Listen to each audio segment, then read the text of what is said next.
मैं आई हुई हूँ करणी माता टेम्पल बीकानेर में और यहाँ पर मेरे 23 से 25,000 रुपये खर्च होते होते बचे हैं। Can't explain my happiness actually. इतनी स्मूथ रोड बनी हुई है, कितनी खराब रोड है। Good morning from Bikaner.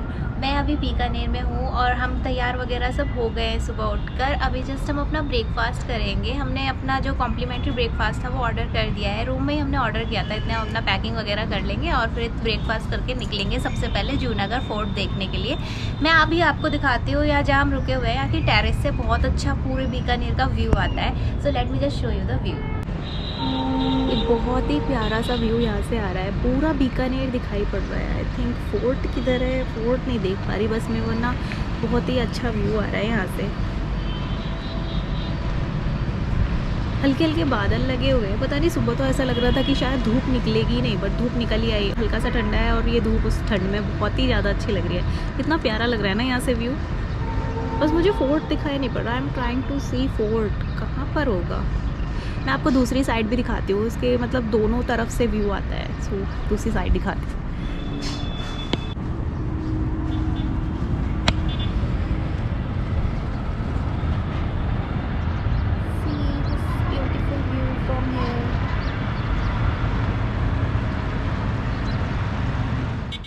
और ये आ चुका है हमारा ब्रेकफास्ट। ये जो कॉफ़ी है ये हमने खुद बनाई है, क्योंकि हमने सोचा कि खुद की कॉफ़ी अच्छे से बन पाएगी। बाकी बाहर की कॉफ़ी वगैरह ज़्यादा पसंद नहीं आती हैं, तो हम दूध भी लेकर आए थे, तो हमने सोचा कॉफ़ी खुद बना लेते हैं। बाकी ये पोहा और टोस्ट है। बस जल्दी से भी ब्रेकफास्ट करते हैं फिर निकलते हैं। तो लगेज वगैरह सब लोड हो गया है, ब्रेकफास्ट भी हो गया है। अभी निकलते हैं सीधे बीकानेर फोर्ट, जूनागढ़ फोर्ट भी जिसे कहा जाता है, उसको देखने के लिए। 5 मिनट हमें चले हुए हो गए हैं और 2.5 किलोमीटर थी डिस्टेंस जूनागढ़ फोर्ट की हमारे होटल से। इवन सामने की तरफ फोर्ट की जो बाहर की वॉल्स हैं वो दिखने भी लगी हैं।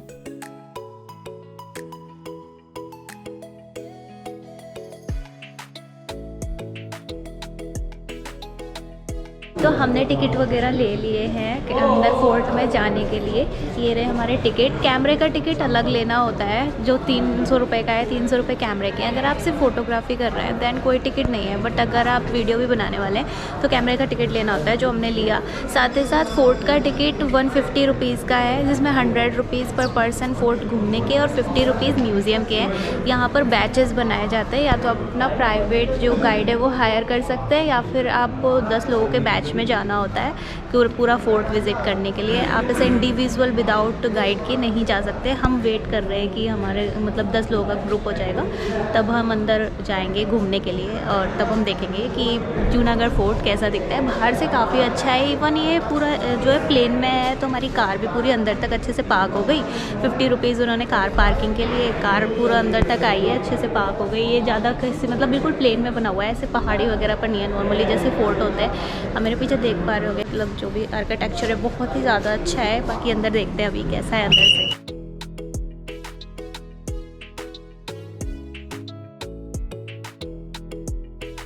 एंट्री लेने के बाद सबसे पहले ये वाला एरिया आता है जो आप सामने देख पा रहे होंगे। इसमें बीच में यहाँ पर तोप भी रखी हुई है, काफ़ी पुरानी, जो आई थिंक जब यहाँ राजा महाराजा रहते होंगे उस टाइम की जो तोप वगैरह होगी वो यहाँ बीच में रखी हुई है।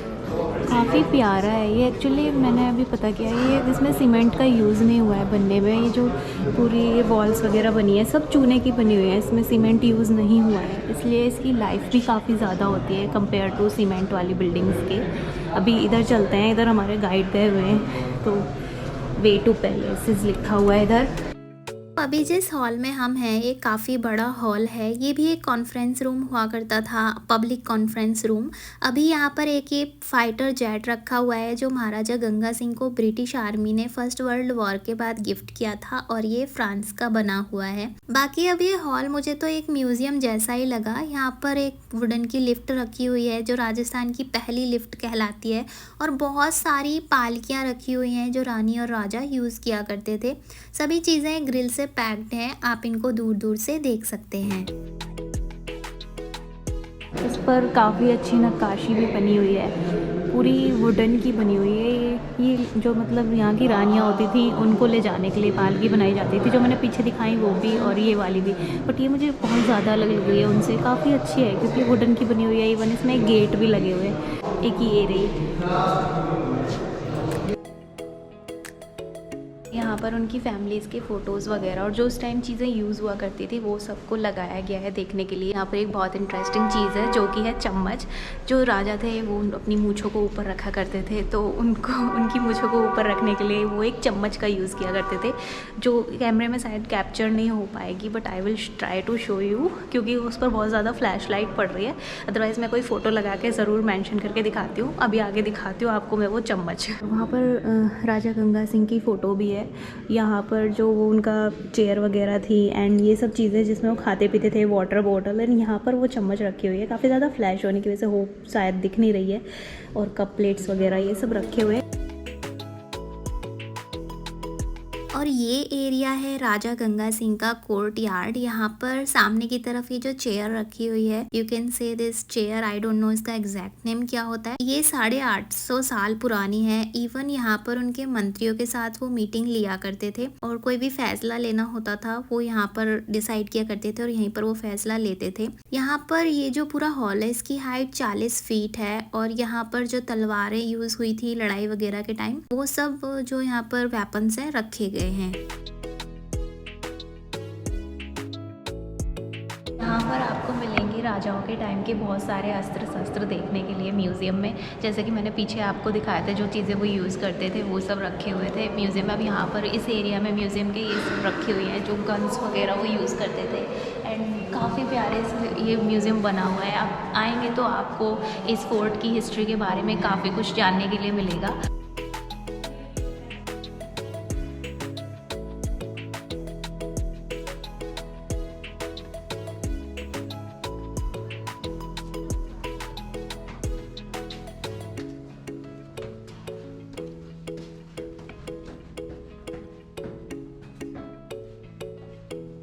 ये जो जूनागढ़ का फोर्ट बना हुआ है ये 16 पीढ़ियों ने मिलकर बनाया है। जो राजाओं की 16 पीढ़ियाँ रही है, ये किसी एक राजा ने नहीं बनाया, उनकी पूरी पीढ़ी ने मिलकर बनाया और इसलिए इसको बनने में 100 साल से भी ज़्यादा का टाइम लगा।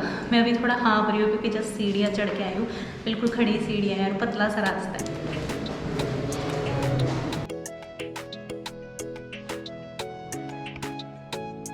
यहाँ पर जैसे पुराने ज़माने में जो खत वगैरह पत्र वगैरह भेजे जाते थे, जैसे अभिनंदन पत्र, बधाई पत्र, विश किया गया है, तो उस तरह के ये पत्र वगैरह यहाँ पर लगे गए हैं एज अ सैम्पल। ये सब चीज़ें मतलब उस टाइम आई थी हैं तो ये रियली, बट यहाँ पर शो की गई हैं कि इस तरह से वो चीज़ें रखी जाती थी। और ये राजा की फ़ोटो भी है। अब मुझे ये नहीं पता ये कौन से वाले राजा की फ़ोटो है, क्योंकि यहाँ पर सभी जितने भी राजाओं ने बनाया है उनकी हर पीढ़ी की राजा की फ़ोटो, उनकी फैमिलीज़ की फ़ोटोज़ लगी हुई हैं। बस इसके नीचे कोई नाम वगैरह मेंशन नहीं है। यहाँ पर ये शो किया गया है लाइक जब कोई वॉर हुई होगी तो किस तरह से। ये तो सिर्फ एक पेंटिंग है, ये रियल फ़ोटो नहीं है, ये पेंटिंग है जो बनाकर यहाँ पर दिखाई गई है। जो कंडीशन रियल में रही थी उसी कंडीशन के अकॉर्डिंग है। एक्चुअली इस पर हल्का हल्का ना लिखा हुआ भी है जो बिल बहुत रफ हो चुका है, जो उतना पढ़ने में नहीं आ रहा है। एज यू कैन सी यहाँ पर ना इस फ़ोटो को देखकर ऐसा लग रहा है कितना ज़्यादा खाली था ना उस टाइम का एरिया।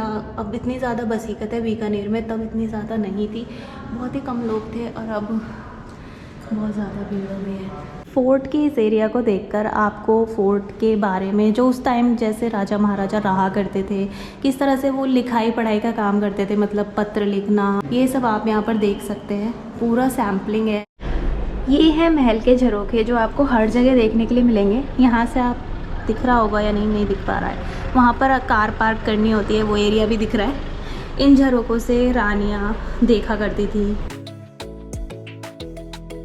पता है सबसे ज़्यादा अच्छा मुझे यहाँ क्या लग रहा है, यहाँ पर ना बिल्कुल भीड़ नहीं है, क्योंकि 10-10 के ग्रुप 10-15 लोगों से ज़्यादा लोग एक बार में नहीं आते हैं, तो बहुत ही ज़्यादा शांति है। आप आराम से पूरा डिटेल में सब कुछ देख सकते हैं, बिल्कुल शांति से, कोई हपड़ दपड़ नहीं है।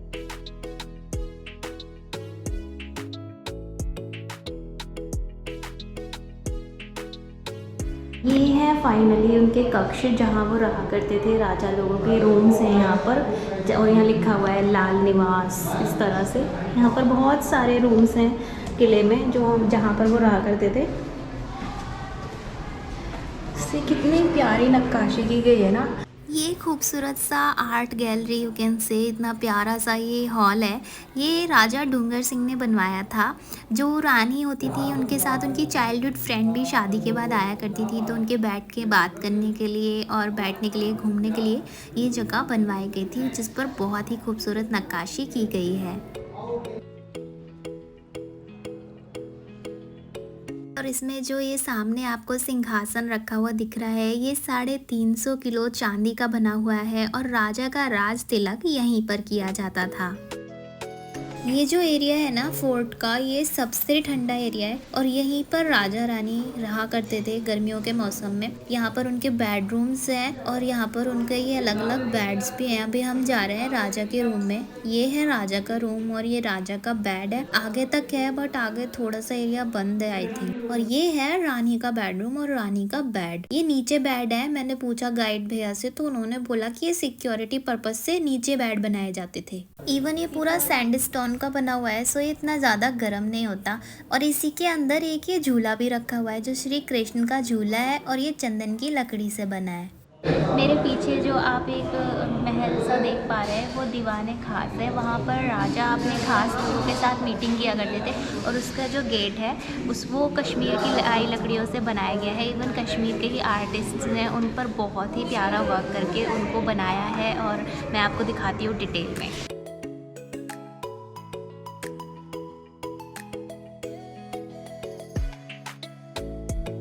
सामने जो रखा है वो राजा का सिंहासन है। यहाँ पर लोग बैठा करते थे और जो खास लोग होते थे, जो इम्पोर्टेंट मीटिंग्स हुआ करती थी, वो राजा यहाँ पर लिया करते थे। बहुत ही प्यारा इस पर भी नक्काशी की गई है। इतनी अच्छी नक्काशी है कि मतलब बहुत ही शाइन मार रहा है, ये बहुत ही खूबसूरत है।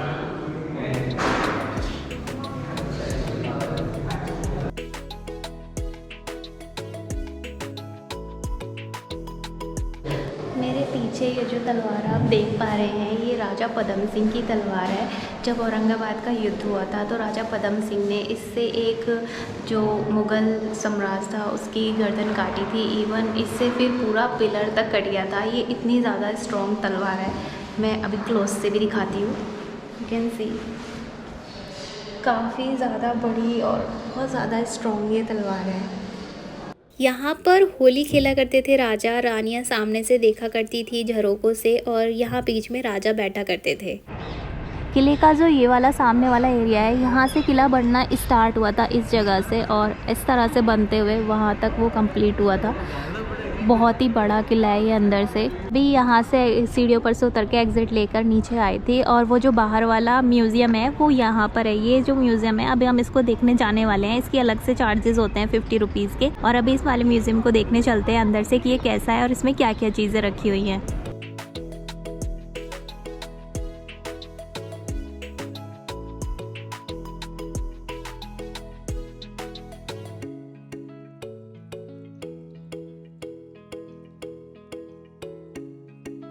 ये है वो म्यूज़ियम जहाँ की हमने अलग से 50 रुपीज़ की टिकट दी है। यहाँ पर भी मतलब जो क्रॉकरी और जो चीज़ें उस टाइम यूज़ हुआ करती थी वो रखी हुई हैं। यहाँ पर जो उस टाइम की जो महिलाएं थी वो जो चीज़ें यूज़ किया करती थी वो सब है। यहाँ पर फैंस वगैरह रखे हुए हैं एंड यू कैन सी यहाँ पर मतलब अलग अलग चीज़ें हैं। ये भी फ़ैन है जो उस टाइम पर यूज़ होता था।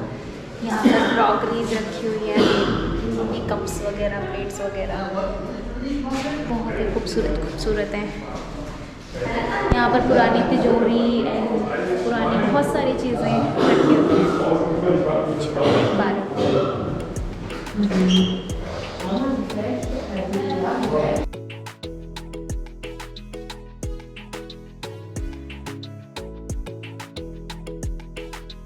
लैंप में लाइट कैसे है? उस टाइम तो लाइट होती ही नहीं थी।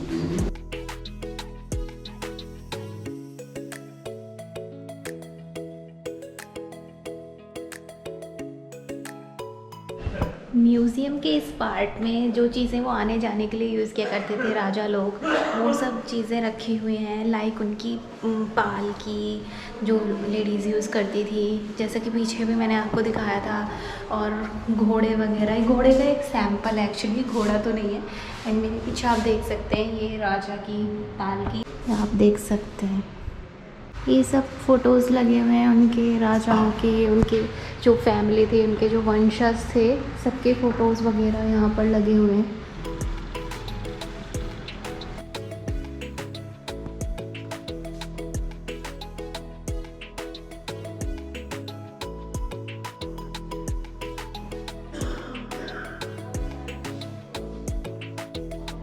ये था म्यूज़ियम जो काफ़ी अच्छा बना हुआ है।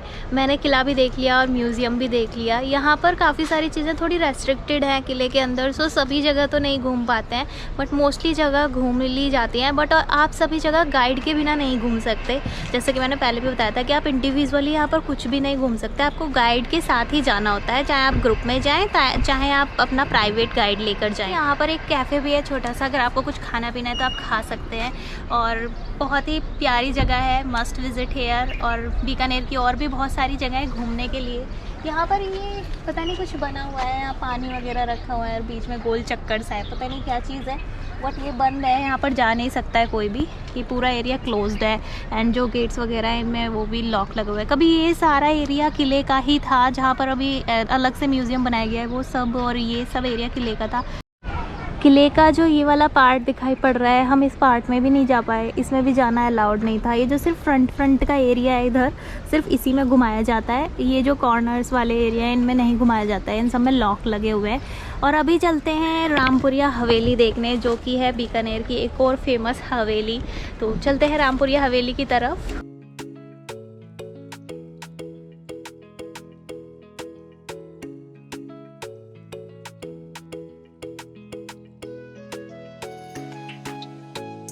हम रामपुरिया हवेली जाने के लिए जो फोर्ट है उससे बाहर आ गए थे, और यहाँ पर मोस्टली जगह पर बैनर लगे हुए हैं वो पुलिस वाले की यहाँ से अंदर नहीं जा सकते। हमने 2 चक्कर मार लिए गोल गोल, उससे बच के बार बार जहाँ पे पहुँचते हैं वहाँ वही बैनर मिल जाता है। हमें हवेली का जो रामपुरिया हवेली के लिए जो रास्ता है वहाँ तक हम एक्चुअल में पहुँच ही नहीं पा रहे हैं। जो भी रास्ता दिखाता है वो बंद हो जाता है, पता नहीं किधर से जाके रास्ता मिलेगा। अभी हमने सोचा है किसी का कोई गली वगैरह कहीं मिल जाए जहाँ घर ही घर हो, तो किसी के घर के आगे आसपास कोई जगह हो वहाँ लगा देते हैं गाड़ी, वहाँ से या तो पैदल चले जाएंगे या ऑटो से चले जाएंगे, क्योंकि मुझे नहीं लगता कि रामपुरिया हवेली तक गाड़ी जा पाएगी। एक बार और ट्राई करते हैं हम कहीं से, अगर रास्ता मिल पाता है तो जाने के लिए एग्जैक्ट हवेली तक, अदरवाइज लगता नहीं मुझे कि गाड़ी वहाँ तक पहुँच पाएगी। और से यहाँ पर इतनी ज़्यादा गर्मी लग रही है, दिन में बहुत ही तेज़ गर्मी है। मतलब सुबह के टाइम मौसम अच्छा था, शाम को भी सही हो जाता है, पर धूप इतनी ज़्यादा तेज़ है तो बहुत तेज़ गर्मी लग रही है। गाड़ी में भी इवन एसी भी चलाया है तब थोड़ा सा नॉर्मल फील हो रहा है, क्योंकि यहाँ पर गर्मी अगर अभी इतनी है तो मार्च से तो बहुत ज़्यादा, मार्च स्टार्ट से ही बहुत ज़्यादा हो जाएगी। 10-15 दिन बाद ही गर्मी बहुत बढ़ जाएगी। अगर आपको आना है तो फरवरी के मिड तक यहाँ आ जाना, अदरवाइज़ बहुत ज़्यादा गर्मी यहाँ पर हो जाएगी, फिर घूमने में बहुत दिक्कत होगी। बीकानेर में ना सड़कों पर गंदगी बहुत ज़्यादा है, देखो सब जगह कूड़ा ही कूड़ा पड़ा है। अपन ये नहीं कह सकते कि सिर्फ टूरिस्ट यहाँ पर गंदगी कर रहे हैं, यहाँ के लोग भी मैंने नोटिस करा, शॉप्स में से जो शॉप का कूड़ा होता है ऐसे ही निकाल के बाहर डाल देते हैं। सब जगह बहुत गंदगी है यहाँ, देखो पूरा नाली तक पन्नियों से भरी पड़ी है, रोड पूरी गंदी है, बहुत ज़्यादा यहाँ पर गंदगी है। देख पा रहे होंगे तो यहाँ साइड में पूरे में कूड़ा ही कूड़ा है। इवन ये खुद ही लोग इतनी गंदगी कर रहे हैं, पता नहीं क्यों यहाँ पर इतना ज़्यादा गंदा क्यों है, कोई साफ़ भी नहीं करता। हम घुस चुके हैं सब्जी के बाज़ार में, यहाँ पर पता नहीं किधर से निकल कर हम जाने वाले हैं, जहाँ से मैप दिखा रहा है। वो तो यहाँ पर इतना ज़्यादा रश नहीं है, वरना तो यहाँ से गाड़ी निकलनी भारी हो जाएगी। और यहाँ पर बॉल्स की वजह से जाम लग गया है, सड़क पर बॉल्स फैल गई हैं। पता नहीं ये बॉल्स हैं या बैलून्स हैं, बॉल है आई थिंक। पूरी सड़क पर ये फैली हुई है, इधर बेचारा भर रहा है अपनी बॉल्स।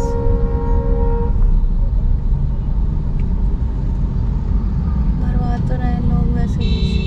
अरे ये तो लेके बैठ गए यार, बॉल है तो वो फ्री में ले गए, बताओ लोग भर के। ये तो गलत बात है, बेचारा अपनी बॉल्स भर रहा है, लोगों ने फ्री में ले जा रहा है, कोई फोड़ के जा रहा है। कैसे निकल जाएगी?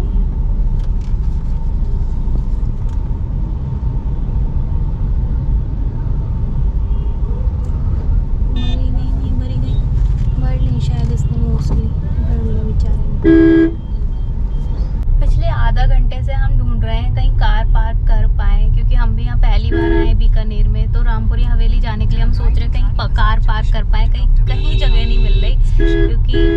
बहुत मतलब कहीं जाम है, कहीं पर जो है पार्किंग नहीं है, और ऊपर से कहीं पुलिस के बैनर लगे हुए हैं, बैरिकेडिंग लगी हुई है, तो उधर भी नहीं जा सकते। अभी रास्ते में आगे आए तो एक की बेचारे की बैलून सड़क पर फैल गई थी, उस वजह से जाम लग गया था। कुछ लोग तो फ्री में ऐसे उठाकर भी ले गए उसकी बैलून से, या बॉल्स थी, शायद बॉल्स थी, कुछ लोग ऐसे ही उठाकर ले गए उसकी बॉल्स जो फैली पड़ी थी बेचारे की। कोई भरवाने की ज़्यादा कोशिश भी नहीं कर रहा था, इवन लोग उठा के ले जा रहे थे फ्री में। अभी देखते हैं, आगे रेलवे स्टेशन की साइड जा रहे हैं, ना जाने वहाँ पर कोई पार्किंग मिल जाए। रेलवे स्टेशन की पार्किंग में हम खड़ी कर देंगे, वहाँ से ऑटो से जा पाए तो, क्योंकि ये ना सेंटर में है, मतलब ओल्ड मार्केट है वहाँ बीकानेर का, सेंटर में है ये हवेली। तो जिधर भी जा रहे हैं वहाँ से लगभग 2 किलोमीटर के आसपास ही बैठ रही है, हम उसके 2 किलोमीटर के सर्कल में ही घूम रहे हैं। अभी देखते हैं कहीं पार्किंग की जगह मिल जाती है तो वहाँ कार को पार्क करते हैं, और फिर वहाँ से देखते हैं रामपुरिया हवेली जाकर।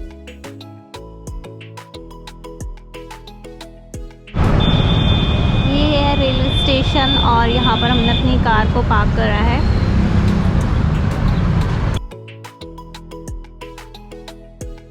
हमने कार को बीकानेर जंक्शन पर खड़ा कर दिया, उसके बाहर जगह थी, और वहाँ से हम अब पैदल जा रहे हैं। यहाँ से लगभग 1.2 किलोमीटर है, सो पैदल जा रहे हैं। बट पैदल जाते हुए हमें काफ़ी सारी जगह दिख रही है, यहाँ से रूट अलग है ना जाने का, तो आप आगे ला के भी खड़ी कर सकते हैं आराम से। काफ़ी जगह है, काफ़ी दूर तक, और सिर्फ 600 मीटर आपको चलना पड़ेगा। बट हमें नहीं पता था, हमने उधर काफ़ी जगह से लाने की कोशिश करी, उधर से तो रास्ते ही बंद थे। इधर से रेलवे की जंक्शन की साइड से आप कार ला सकते हैं, और 600 मीटर के आसपास आप खड़ी कर सकते हैं। बिल्कुल अंदर तो नहीं जा पाएगी, क्योंकि अंदर गाड़ी थोड़ी पतली है, इतनी दूर खड़ी करने की ज़रूरत नहीं है।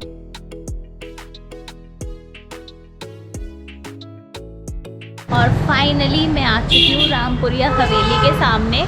यहाँ पर आने के लिए मुझे 1.2 किलोमीटर चलना पड़ा। एक्चुअली पता है, आप कार आगे तक ला सकते हो। हम पहली बार आए थे, और हम जिधर की साइड से भी आ रहे थे ना, सब जगह से मतलब पुलिस के बैरिकेडिंग लगी हुई थी, तो कार आगे आ ही नहीं पाई। बट रेलवे स्टेशन की साइड से जो रोड है, वहाँ से आप कार आगे ला सकते हो। अगर यहाँ तक भी ला सकते हो, लोगों की कार पार्क है। बट अगर यहाँ पर आपको लगे, क्योंकि काफ़ी ज़्यादा नैरो गली है, ये बहुत ही पतली है, तो आप यहाँ से 600 मीटर के अंदर बहुत सारे स्पॉट्स मिलेंगे जहाँ पर आप अपनी कार को पार्क कर सकते हो, और वहाँ से यहाँ फिर आप बाई फुट आ सकते हैं। अदरवाइज़ आप अगर ड्राइविंग कर लेते, कोई इशू नहीं है, तो आप यहाँ तक भी ला सकते हैं। हमें तो पता नहीं था, इसलिए हम काफ़ी पीछे खड़ी करी आए कि कहीं जगह मिल नहीं रही है, पता नहीं आगे कैसे जाएंगे, और हम बाई फुट आए।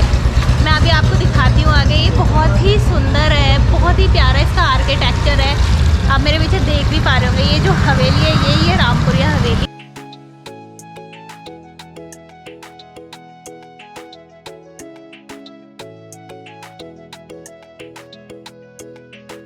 ये है रामपुरिया हवेली, जो कि बीकानेर की बहुत ज़्यादा फेमस हवेली है। यहाँ पर जो है ये रामपुरिया फैमिली की हवेली है। इसका आर्किटेक्चर बहुत खूबसूरत है, मेरे पीछे भी देख पा रहे होंगे। ये हवेली बंद है, इसके अंदर नहीं जा सकते, सिर्फ इसे बाहर से देख सकते हैं। ये 9 हवेलियों का कंबाइन करके बनाई गई है, मीन्स ये 9 हवेली हैं। इन्हें रामपुरिया हवेली नहीं, हवेलीज कह सकते हैं। और 9 हवेली में जो एक हवेली है, वो रेस्टोरेंट बन चुका है, आप वहाँ जा सकते हैं, बट इनमें नहीं जा सकते। अभी फ़िलहाल आज वो बंद है, सो हम नहीं जा पाए, बट आप ट्राई करके वहाँ पर जा सकते हैं अगर जब आप आए तब ओपन हो तो। और आप यहाँ तक कार ला सकते हैं इजीली, कार यहीं पर पार्क हो जाएगी। अगर यहाँ पर भीड़ हुई तो आप यहाँ से 600 मीटर पीछे पार्क कर सकते हैं। हम पहली बार आए, हमें इतना नहीं पता था, बट मैं जब आई हूँ और मेरा एक्सपीरियंस मैं आपसे शेयर नहीं करूँ तो ऐसा हो नहीं सकता। सो हो सकता है आपकी ये वीडियो हेल्प कर सके, तो वीडियो को लाइक और सब्सक्राइब ज़रूर करना, और होप आप आगे भी एंजॉय करेंगे हमारी इस राजस्थान की ट्रिप को। अब हम देखते हैं यहाँ से कोई ऑटो मिलता है तो ऑटो में बैठकर अपनी कार तक चलते हैं, वरना बहुत ज़्यादा दूर जाना पड़ेगा, और बहुत तेज़ धूप है, बहुत गर्मी है।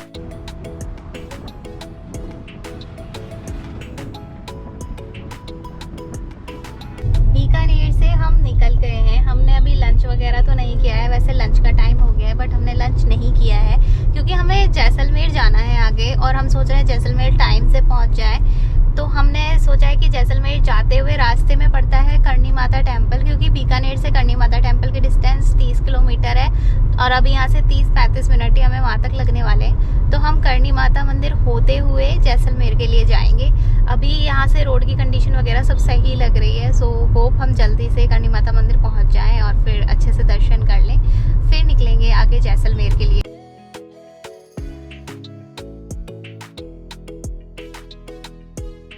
फाइनली हम पहुंच चुके हैं करणी माता मंदिर और ये हमने प्रसाद भी ले लिया है यहाँ पर। बट यहाँ सामने से एंट्री नहीं लेनी है, सामने वाला गेट ना बैक गेट है। अभी हम जा रहे हैं लेफ्ट से फ्रंट गेट के लिए। अभी हम खड़े हैं मंदिर के फ्रंट गेट पर। यहाँ पर हमने शूज़ उतार दिए हैं अपने, फ्री ऑफ कॉस्ट है, शूज़ के लिए कुछ भी नहीं देना है आपको।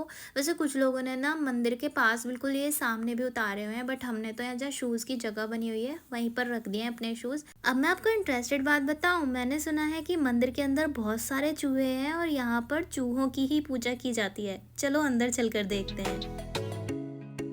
यहाँ पर बहुत सारे पक्षी हैं, मैं इनको दाना डाल रही हूँ क्योंकि जो हमने प्रसाद लिया है उसमें 3 तरह के प्रसाद हैं, पक्षियों का, चूहों का और एक जो हमारे लिए जो चढ़ने के बाद वापस मिलता है।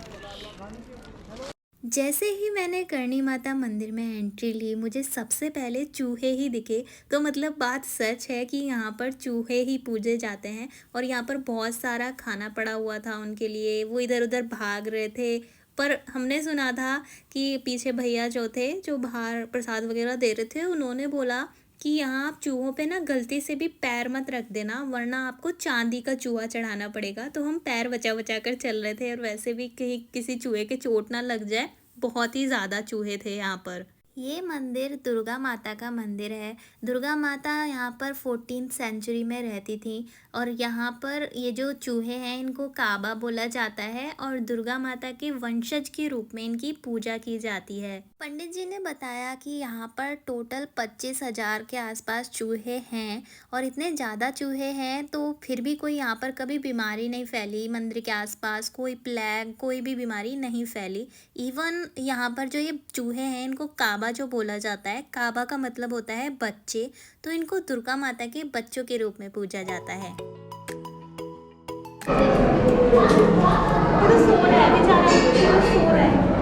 मैंने भी करणी माता मंदिर में चूहों को चने खिलाए, और मैंने सुना था कि यहाँ पर आपको वाइट चूहा दिख जाता है तो बहुत लकी माना जाता है वो, बट मुझे तो नहीं दिखा। इवन मेरा इतना ध्यान भी नहीं गया वहाँ पर, क्योंकि मैं तो ब्लैक ही चूहे देखने में रह गई। ये अकेला बैठा है और खाए जा रहा है, खाए जा रहा है।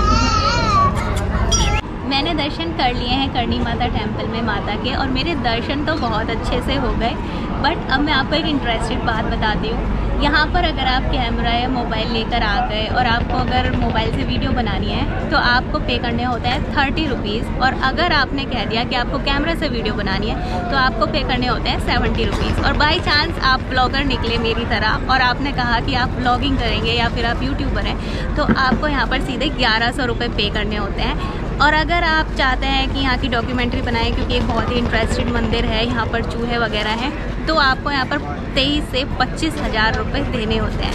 हमने तो नॉर्मल वीडियो बनानी थी। अगर आपको भी पैसे बचाने हैं तो आप भी यही कहें कि हमें नॉर्मल वीडियो बनानी है, तो आप थोड़े पैसे बचा पाएंगे। अदरवाइज़ आपको काफ़ी ज़्यादा ह्यूज अमाउंट यहाँ पर पे करना होता है वीडियो के लिए। करणी माता मंदिर में दर्शन तो हमने कर लिए, बट एक बहुत बड़ी जो हमें मतलब नुकसान हुआ है, बीकानेर में हमने सब चीज़ें लेट कर दी इस बात का कि हम जैसलमेर में लेक का सनसेट मिस कर देंगे, क्योंकि हमारा बहुत मन था कि हम वहाँ पर सनसेट देख पाए लेक का। बट हम सुबह लेट उठे, फिर हम लेट चले, सब चीज़ें लेट होती चली गई, और इस तरह से अब वहाँ का सनसेट तो हम नहीं देख पाएंगे, क्योंकि यहाँ से 311 किलोमीटर है जो बीकानेर से जैसलमेर, और जहाँ पर अभी हमें करणी माता मंदिर से यहाँ से 311 किलोमीटर है, जिसमें हमें 4 घंटे और 48 मिनट लगने वाले हैं।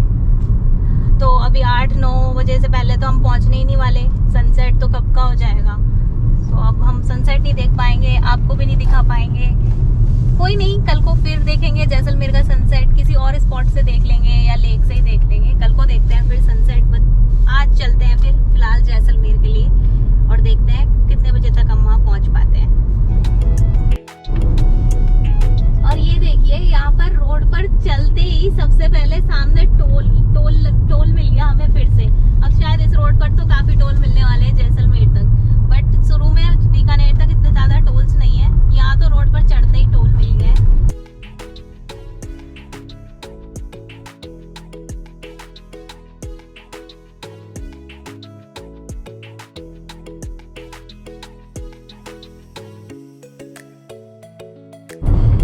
पता है यहाँ की रोड तो बहुत अच्छी है। बीकानेर से आ गए, ये 6 लेन रोड है। होपफुली कि ये जैसलमेर तक 6 लेन ही रहे, बट यहाँ पर गर्मी इतनी ज्यादा है, एसी फिलहाल 24 पर चल रहा है और हमें पसीने फिर भी छूट रहे हैं। अब इससे स्लो एसी चलाओ या फिर वो हेल्थ इश्यूज हो जाते हैं इस मौसम में। इतने ज्यादा एसी इतना स्लो चलाना भी सही नहीं है। बट बहुत गर्मी है यार। मार्च वगैरह में अगर यहाँ कोई आने लगा ना तो मुझे नहीं लगता कि वो घूम भी पाएगा। बहुत ज्यादा गर्मी हो जाएगी और 10-15 दिन बाद ही यहाँ से। हम अपने साथ इतनी बड़ी पानी की बोतल लेकर आए ताकि कहीं भी पानी की जरूरत नहीं पड़े ज्यादा। ऐसे छोटी छोटी बोतलें खरीदने की, आराम से भरो, पीते रहो, कई दिन का काम हो जाएगा हमारा। यहाँ ना रोड पर ड्राइविंग करने में इतना मजा आ रहा है ना, I can't explain my happiness actually. इतनी स्मूथ रोड बनी हुई है, इवन जो मतलब बीच में छोटे छोटे ब्रिजेस बने हुए हैं उन पर भी इतना अच्छा वर्क है कि बिल्कुल झटका नहीं लग रहा। बहुत ही स्मूथ और इवन व्यू काफी अच्छा है। आपको हो सकता है ये बंजर लगे बट मेरे लिए तो ये भी पहाड़ ही है और बहुत ही खूबसूरत है। सच्ची ये रोड ट्रिप मतलब बहुत ही अच्छी होने वाली है। अगर आप यहाँ पर आएंगे तो आपको भी बहुत मजा आएगा। मुझे तो बहुत अच्छा लग रहा है। बस लग रहा है कि रोड कभी खत्म ही ना हो और मैं ऐसे ही चलती जाऊं। बहुत ज्यादा भूख लग रही है। हमने आज पूरे रास्ते में चिप्स, चॉकलेट्स और यही सब खाया है क्योंकि इस रोड पर ना वैसे कोई ढाबे वगैरह ज्यादा है ही नहीं। बहुत ही कम इक्का दुक्का दिखाता हूँ, भी बहुत छोटा सा था, ज्यादा ऑप्शंस नहीं थे उनके पास भी, मैगी वगैरह ही था। तो हमने अभी कुछ नहीं खाया है, देखते हैं कहीं आगे कुछ मिलेगा तो, वरना आज का पूरा दिन तो हमारा चॉकलेट्स और चिप्स खाने में जा रहा है जो हम नॉर्मली कभी नहीं खाते हैं बट इस ट्रिप पर तो हम सबसे ज्यादा खा रहे हैं। ये जो सामने ट्रक है ना पूरा तिरछा हो रखा है। ये ऐसा लग रहा है लेफ्ट को तो ये गिर ही ना जाए, कहीं ऐसे ट्रकों से बड़ा डर लगता है ऐसी रोड्स पर। बट हम इसके राइट से निकालेंगे, राइट से उतना ज्यादा फिर भी नहीं है खतरा क्योंकि लेफ्ट को तो ये पूरा बेचारा झुका ही पड़ा है। इतना ज्यादा लोड है इस पर, इसकी जितना स्टेमिना उससे ज्यादा लोड है इस पर। वैसे रोड काफी खूबसूरत है सच्ची।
तो हम भरवा रहे हैं अपनी कार में पेट्रोल। अभी यहाँ से जैसलमेर 100 किलोमीटर बचा हुआ है।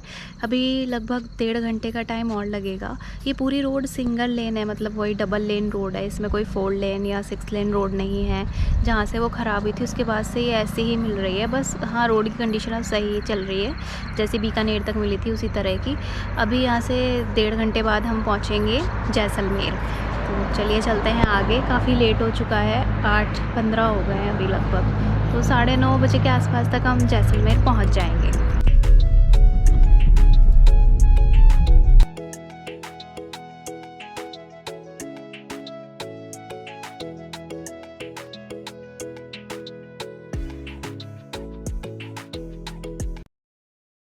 और फाइनली हम आ चुके हैं जैसलमेर। और एंट्री लेकर थोड़ा सा आगे आते ही ना ये फोर्ट दिखाई पड़ रहा है। यही है जैसलमेर फोर्ट। रात में बहुत खूबसूरत दिख रहा है। हम अभी यहाँ पर आए हैं इसके नीचे कार पार्क करके, और हम जा रहे हैं डिनर करने के लिए। फिर मिलते हैं आपसे डिनर करने के बाद।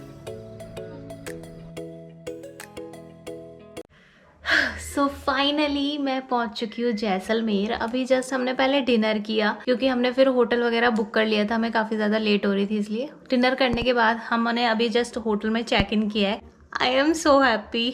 ये होटल इतना ब्यूटीफुल बना हुआ है, बिल्कुल किले जैसी वाइब्स आ रही हैं। मतलब जो थकान थी ना, सारी थकान बस निकल गई इस होटल का व्यू देख के। अभी आपको दिखाती हूँ मैं, बहुत ही खूबसूरत व्यू है। वैसे जैसलमेर के जो मोस्टली होटल्स है ना, वो सभी हवेलीज की तरह ही बने हुए हैं। उन सब में आपको हवेली वाली वाइब्स आएंगी। बट काफ़ी सारे होटल्स ना अभी जस्ट बुक्ड थे, उनमें मतलब कुछ भी अवेलेबिलिटी थी ही नहीं आज के लिए। आज संडे है तो काफ़ी ज़्यादा टूरिस्ट आए हुए हैं, इसलिए वहाँ पर कोई भी स्पेस नहीं था। अदरवाइज मतलब कुछ ऑन रोड बिल्कुल फोर्ट के पास मिल जाता। ये फोर्ट से 1.5 किलोमीटर दूर है।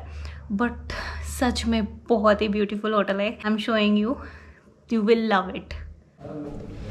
This is my cozy room.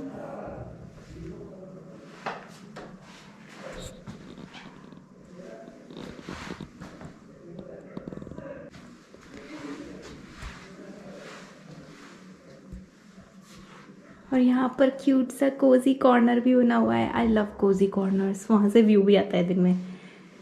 और ये रहा बिग मिरर।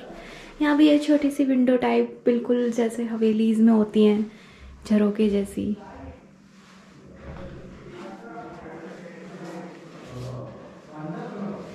और ये है वॉशरूम।